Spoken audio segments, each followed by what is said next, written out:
এ না ছোট ঠাকুরপো,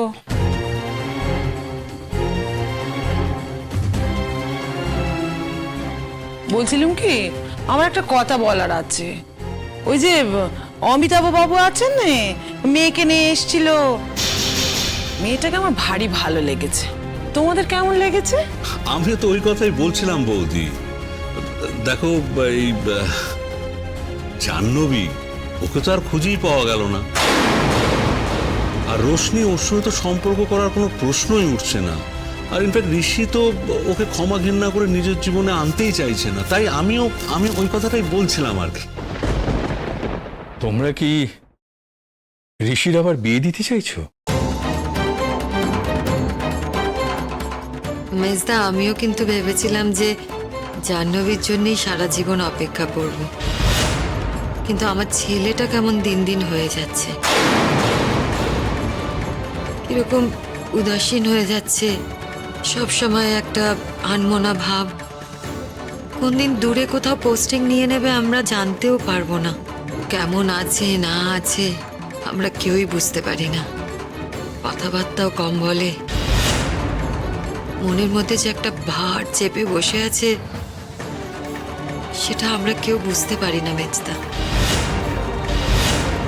নাহি ও কাউকে বুঝতে দেয়। আর সেই ভার থেকে বেরোতে গেলে তো ওকে একটা নতুন জীবন শুরু করতে হবে। আর তাই কোনোদিন জাহ্নবী ফিরে আসে তাহলে? দেখো জাহ্নবী ফেরার আর কোনো সুযোগ নেই। 3 বছর পার হয়ে গেছে। এতদিন যখন ফেরেনি, আমার মনে হয় ও আর বেঁচে নেই।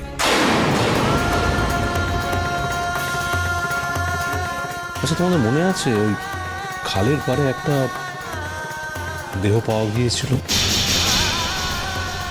দেখো, যে দেহটা পাওয়া গিয়েছিল না, যেটা রাতারাতি লোপাট হয়ে গিয়েছিল, আমার কেন জানি না মনে হয় খবরের কাগজের নিউজগুলো পড়ে ওটা ওরই দেহ ছিল, ওরই দেহ ছিল, ওরই দেহ ছিল।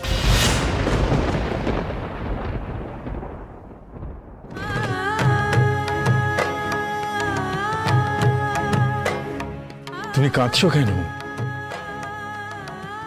এই সবই তো অনুমান। অনুমানের উপর নির্ভর করা কথায় তুমি কেঁদো না, এরকম কান্নাকাটি করো না। আমারও মন বলে যে জাহ্নবী ঠিক ঠিক ফিরে আসবে একদিন, আর সেটাই আমি ঈশ্বরের কাছে প্রার্থনা করি। কিন্তু এ কথাও তো ঠিক, জাহ্নবী কবে ফিরে আসবে সে কথা ভেবে সারা জীবন তো অপেক্ষা করে থাকা চলে না। মেসি ভাই, যদি ওর ফিরে আসার হতো তাহলে হয়তো এতদিনে চলেই আসতো। কিন্তু কি বলতো, মেয়েটার কথা না আমার সব সময় মনে পড়ে। আর আমাদের পরিবারের জন্য ওর অবদান তো আমরা কেউ অস্বীকার করতে পারবো না, তাই না? কিন্তু রাই তো ওর মা, ওর তো কথাগুলো শুনে খারাপই লাগবে, তাই না? আমার খারাপ লাগায় কিচ্ছু যায় আসে না চোরটি। আমার মেয়ের খোঁজ না পাওয়ার পরেও আমাকে যে তোমরা এতগুলো বছর টেনেছ, এইটাই বা কে কার জন্য করে বলো? আমি বলি কি, অনেক হয়েছে, এবার তোমরা আমাকে ছেড়ে দাও। আমারও তো বয়স হয়েছে, এতদিন অপেক্ষায় ছিলাম যে মেয়েটার খোঁজটা পাওয়া যাবে। এখন যখন সেটারও সম্ভাবনা নেই, আর যদি মেয়ে আসেও, তাহলে এই বাড়িতে আর কোনো জায়গা হবে না ওর। তাই আমি দেশে যেতে চাই। আর যদি মেয়ে ফিরেও আসে, এখানকার এই অবস্থা দেখে ও তো ফিরেই যাবে। তাই আমি দেশেই চলে যাব। আমি না হয় বাকি দিনগুলো ওর জন্যই অপেক্ষা করি ওখানে। তোমরা আমাকে আর বাধা দিও না। তা কখনো হয় না। তুমি কোথাও যাবে না। কেন হয় না দাদা? আর আমি তো এখানকার লোক নই। ঘটনাচক্রে এখানে এসে পড়েছিলাম, আর তারপর মেয়ের বিয়ের কারণেই এখানে থেকে গেছি। না হলে সত্যি তো আমার এখানে থাকার কথা না। ঋষি আমাদেরকে এখানে নিয়ে এসেছিল। ওই পরিস্থিতিতে, ওই দুর্যোগে, ওই অবস্থায় আর আমাদের কাছে কোনো উপায়ও ছিল না। ঋষি অন্য মেয়ের সঙ্গে সংসার করবে আর আমি মেয়ের স্মৃতি আগলে এখানে সারা জীবন থেকে যাব, সেটা তো হয় না। এই কথাটার মানে বুঝলাম না রাই। ঋষি সংসার করবে বলে তোমাকে গ্রামে ফেরত যেতে হবে, এরকম কথা কিন্তু আমরা তোমাকে বলিনি। নাকি তুমি মেনে নিতে পারছো না যে ঋষি আবার নতুন করে সংসার করবে? ঋষির তো সংসার করাই উচিত। এভাবে তোর জীবন কাটতে পারে না। কিন্তু মেয়ে মৃত্যুর খবর যখন পাইনি, তখন আমি তো মা, আমি তো আশা করবই যে আমার মেয়ে ফিরে আসবে। ফিরে এসে যখন আমার মেয়ে সংসার প্রতিষ্ঠা করতে পারবে না, যখন এই সংসারের জায়গাই নেই, তখন আমি এখানে থেকে কি করব? সেখানে তো আমার মেয়েকেই ছোট করা হবে। তাই তোমরা আমাকে আর এখানে আটকে রেখো না, আমাকে এখান থেকে দয়া করে যেতে দাও। দেখো, তুমি এতদিন এখানে থাকলে, আমরা কেউ জানি নে ঋষি বিয়ে করতে রাজি হবে কি হবে না। যদি রাজি হয়ে যায়, যত তাড়াতাড়ি সম্ভব তত তাড়াতাড়ি আমরা বিয়েটা দিয়ে দেবো। কিন্তু তুমি যদি ঋষির বিয়ের আগে এই বাড়ি ছেড়ে চলে যেতে চাও, তাহলে ঋষির মনে বড় ধাক্কা লাগবে। ঋষি ভাববে তুমি ওর বিয়েটা মেনে নিতে পারছো না, সেই জন্যই বাড়ি ছেড়ে চলে যাচ্ছ। বেশ, ঋষির বিয়ে হয়ে গেলে তবেই আমি এখান থেকে চলে যাব। তখন কিন্তু তোমরা আমাকে আর আটকিও না। কিন্তু তুমি ওখানে থাকবে কি করে? তোমার দাদা বৌদি যে তোমাকে দেখবে, তার গ্যারান্টিটা কোথায়? আমার এখনো চলাফেরার মতো শক্তি আছে, একেবারে তো বসে যাইনি। কাজকর্ম করলে আমি ঠিক নিজেরটা চালিয়ে নেব। না না, তা হয় নাকি? আমরা তোমাকে মাসোয়ারা পাঠিয়ে দেব। দরকার হবে না ছোটদা, আমার একার পেট আর আমার খরচা আমি ঠিক চালিয়ে নিতে পারবো। ঋষি, হ্যাঁ তুই কি কোথাও বেরোচ্ছিস? ঋষি বাবা, তোমার সাথে আমার একটু কথা আছে। বলো। আসলে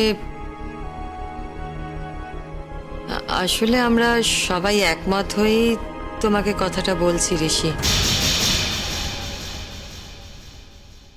অমিতাভ বাবুকে জানো তো? তোমার মেজ জেঠুর অফিস কলিগ। পরে অবশ্য উনি চাকরি ছেড়ে দিয়ে ব্যবসা করছেন, আর ব্যবসায় খুব উন্নতিও করেছেন। মাঝে মাঝে ওনার মেয়েকে নিয়ে তো আসেন এখানে। তার দিক থেকে একটা ইঙ্গিত আমরা পেয়েছি। কিসের ইঙ্গিত? তিনি তিনি তার মেয়েকে এই বাড়ির বউ করতে চান। আমি ঠিক বুঝলাম না। তোমার সঙ্গে উনি ওনার মেয়ের বিয়ে দিতে চান। আমরা সবাই অপেক্ষা করে রয়েছি ঋষি। 3টে বছর কেটে গেছে, তোমরা তোকে খোঁজার কোনো ত্রুটি রাখুনি। যেখানে তুই জাহ্নবীর মতো কাউকে দেখতে পেয়েছিস, সেখানে তুই ছুটে গেছিস। তোর কি মনে হয় যদি ও বেঁচে থাকে, ও এখানে ফিরে আসতো না? আমার সব হিসেব গুলিয়ে যায়, মেলাতে পারি না। জাহ্নবী এই পৃথিবীতে নেই, আমি ভাবতেও পারি না। ঋষি, ভাবতে না পারলেও সত্যিটাকে তোকে মানতে হবে, তাই না? তোর এই বিভাগী জীবন আমরা আর দেখতে পাচ্ছি না। তুমি যদি মনে করো যে অন্য কোনো মেয়েকে তোমার জীবনে এনে তুমি তাকে শ্রদ্ধা করতে পারবে, ভালোবাসতে পারবে, তাকে স্ত্রীর মর্যাদা দিতে পারবে, তবে তুমি আর অমত করো না। আমি কোনোদিন এসব নিয়ে ভাবিনি। এ কথা ঠিক, আমার যে কোনো দিন বাইরে পোস্টিং হয়ে যেতে পারে। কিন্তু আমি জানি না আমি একা কি করে থাকবো। এখানে সবার মধ্যে আছি, ঠিক আছে, কিন্তু হয়তো আমি কাজ নিয়ে ভুলে থাকার চেষ্টা করব।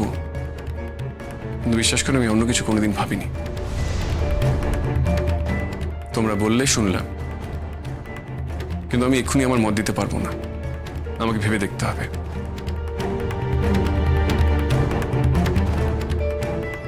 কিন্তু ভেবে দেখার পরেও যে আমি কোনো মত দিতে পারবো তার কিন্তু কোনো ঠিক নেই। তাই প্লিজ কাউকে মিথ্যে আশা দিও না। আগে আমার নিজের মন তৈরি হোক, তারপর না হয়। বেশ তো বেশ, তুমি সময় নাও। আজ বললেই তো আজকে হয়ে যাচ্ছে না, তাই না? আমরা সবাই চাই এইবার তুমি ঘরবাসী হও। সারাটা জীবন তো এভাবে চলে না বাবা। দেখ ঋষি, তুই আমার একমাত্র ছেলে। আমার তো বয়স হচ্ছে, তোকে তো এইভাবে একা রেখে যেতে পারবো না। বাবা, বললাম তো, মনের উপর কারো জোর থাকে না। আমার মন জুড়ে এখনো জাহ্নবী আছে। এবার যাকে আনবো তাকে আনার পর যদি জাহ্নবীকে ভুলতে না পারি, তাহলে তো আর ক্ষতিই করবো। আমি কারো ক্ষতি করতে চাই না। আমাকে একটু সময় দাও। বেশ, তো তুই একটু সময় নে, ভালো করে ভাবনা চিন্তা কর। তোর তো এখন ওই মেয়েটার সঙ্গে আলাপ পরিচয় হয়নি। মেয়েটা পরদিন যখন এখানে আসবে ওর সঙ্গে আলাপ পরিচয় কর। যদি দেখিস যে তোর সঙ্গে ওর মনের মিল হচ্ছে, তখন এটা নিয়ে ভাবা যাবে। কোন অসুবিধার তো কিছু নেই। আলাপ করলে কি কিছু বোঝা যায়? রোশনির সঙ্গে আলাপ করলেও তো আমার একদিন ওকে ভালো লেগেছিল।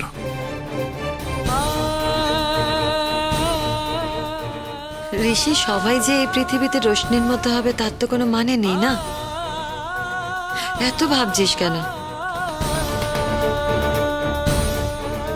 কিন্তু এই কথাটা তো ঠিক ঋষি, যে তোকে এইভাবে দেখতে আমাদের কারোর ভালো লাগছে না। আপনি কিছু বলতে চান?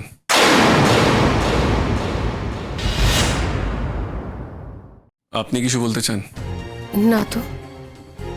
ধরুন আমি নতুন করে যদি জীবন সাজাই, আপনি কিভাবে দেখবেন? সাজানোই তো উচিত। তোমার জীবন তো এখনো পড়ে আছে। আমার মেয়ে ফিরবে কি ফিরবে না, হয়তো কখনো ফিরবেই না। আমার মেয়ে হয়তো বেঁচে নেই।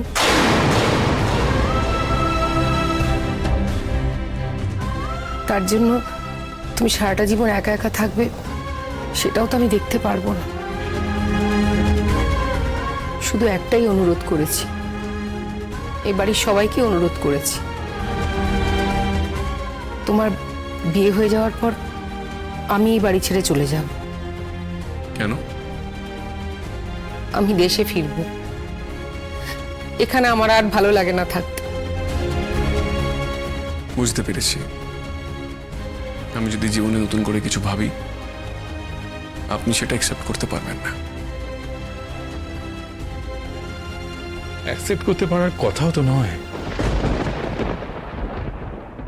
ওর তো মেয়ে, এই কথাটাও তো ভাবতে হবে। অন্য কাউকে দেখলে ওর তো নিজের মেয়ের কথাই মনে পড়বে। এই কথাটা তো ঠিকই বলেছে। আর এটাও ঠিক, আমি কষ্ট পাবো বলে তুমি তোমার জীবনটাকে এলোমেলো রাখবে, সেটাও তো হয় না বাবা। সুতরাং আমি আমার মন থেকে অনুমতি দিচ্ছি, তুমি তোমার জীবনটাকে গুছিয়ে নাও। তুমি যদি সেরকম মেয়ে পাও যার সঙ্গে তুমি বিয়ে করে সুখী হতে পারবে, ভালো করে সংসার করতে পারবে, তাহলে তুমি সংসার করো। আমার সম্পূর্ণ মত আছে।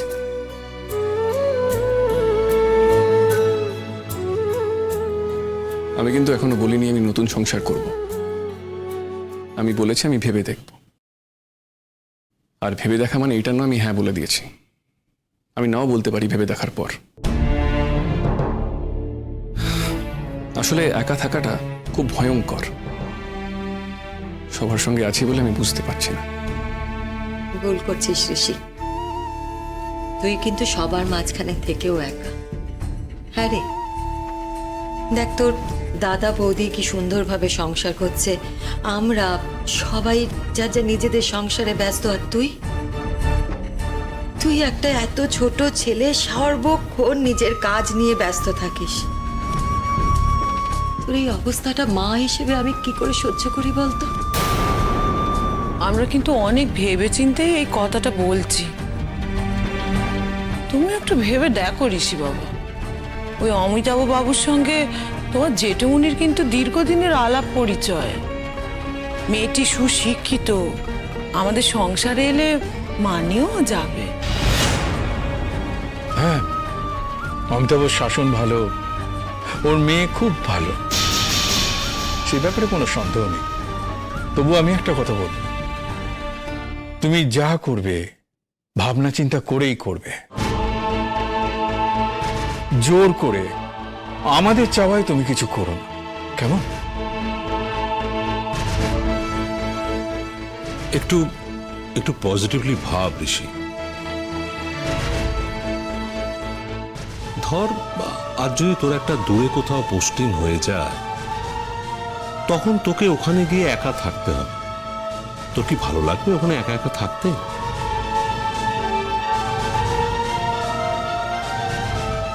দেখ, বউ মানে তো একজন সঙ্গী, তার সাথে তুই তোর দুটো মনের কথা বলতে পারবি। আর যাকে আনবি তাকে তো সবকিছু জানিয়ে আনবি, তোর তো সংকোচের কিছু নেই। বাবা, আমি বললাম তো এখন আমি কোনো ডিসিশন নিতে পারছি না, টাইম লাগবে। আমি আসছি।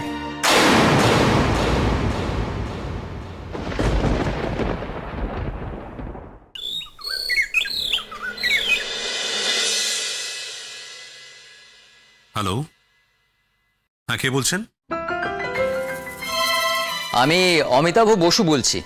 ও আচ্ছা, হ্যাঁ বলুন। কে প্রতীক? হ্যাঁ, আমি প্রতীক বলছি। দাদা কোথায়? দাদা তো একটু ওপরে রেস্ট নিচ্ছে, কেন ডাকবো? না না না না, থাক থাক। আমি আসলে আমাদের বাড়িতে আমন্ত্রণ জানাবার জন্য ফোন করেছিলাম। হঠাৎ দাদা, কোনো উপলক্ষ আছে? দেখো, না বলে পাচ্ছি না, সেদিন তোমার বৌদি, মানে মেজ বৌদি আর কি, উনি একটা আভাস দিয়েছিলেন, সবই তো জানো নিশ্চয়ই। হ্যাঁ, আমাদের ঋষির ব্যাপারে তো। আমি আমার গিন্নির সঙ্গে কথা বলেছিলাম, তো আমরা তোমাদের একটু আমন্ত্রণ জানাতে চাই। ঋষি বাবাও যদি এসে আমার মেয়েটিকে দেখে যায়। আমরা তো আপনার মেয়েকে দেখেছি, ঋষির সঙ্গে আলাপ হয়নি। ঋষি যাবে কিনা সেটা বলতে পারছি না, তবে শনিবার দিনকে আপনারা চলে আসুন না। শনিবার দিন হয়তো ঋষির ছুটি থাকবে। দাঁড়ান, আমি ঋষিকে জিজ্ঞেস করছি। ঋষি, ঋষি, এই তো এদিকে আয়। বলো। বলছি যে শনিবার দিন তো ছুটি আছে। শনিবার দিন? হ্যাঁ। হ্যাঁ, কেন? ওই অমিতাভ বাবু ফোন করেছেন। অ্যাকচুয়ালি ওনারা আমাদেরকে শনিবার দিন ওনাদের বাড়িতে যেতে বলছেন। ইনফ্যাক্ট তোকেও যেতে বলেছে। তো আমার মনে হলো যে তুই হয়তো ওনাদের বাড়িতে যেতে স্বচ্ছন্দ বোধ করবি না, তাই আমি বলছিলাম যে ওনারা যদি শনিবার দিন আমাদের বাড়িতে আসেন আর কি, আর তুই যদি থাকিস তবেই বলবো আসতে, তাহলে ওনাদেরকে আমি শনিবার দিনকে আসতে বলছি। ঠিক আছে? ওরাই বাড়িতে আসবেন তো? বাড়িতে তো সবাই থাকবে।